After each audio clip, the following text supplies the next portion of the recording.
प्रेमी के साथ मिलकर अपने ही परिवार के 7 लोगों की हत्या करने वाली यूपी की शबनम जेल में अपने आखिरी दिन गिन रही है।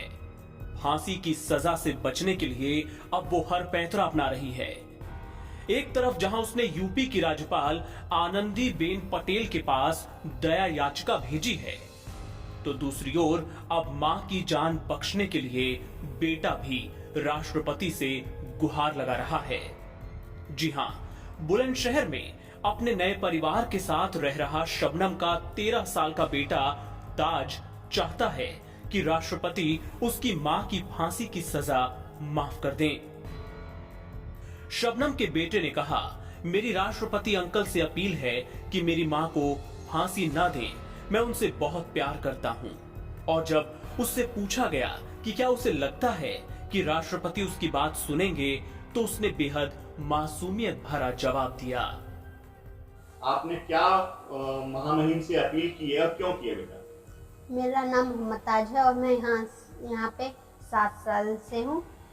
और मैंने प्रेसिडेंट अंकल जी से ये अपील की है कि वो मेरी माँ को फांसी ना दें, क्योंकि मैं उनसे बहुत प्यार करता हूँ इसीलिए। तो क्या आपको लग रहा है कि प्रेसिडेंट सर आपकी अपील पर अपनी मोहर लगाएंगे?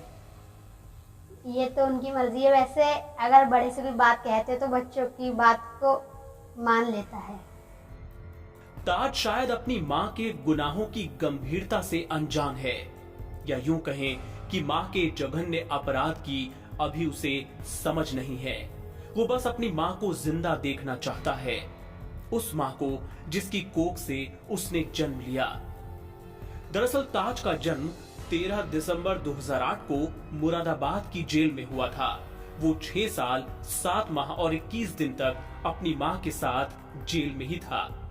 इसके बाद बाल कल्याण समिति ने साल 2015 में उसकी अच्छी परवरिश के मद्देनजर उसे बुलंदशहर के इस दंपत्ति को सौंप दिया था। तब से वो इसी परिवार का हिस्सा है। आपको बता दें कि शबनम के अपराध को बेहद जघन्य मानते हुए अमरोहा जिला अदालत ने साल 2010 में उसे फांसी की सजा सुनाई थी। इसके बाद हाई कोर्ट और फिर सुप्रीम कोर्ट ने भी उस फैसले पर अपनी मुहर लगा दी थी। इस फैसले के खिलाफ पुनर्विचार याचिका को भी सुप्रीम कोर्ट ने मार्च 2015 में खारिज कर दिया था।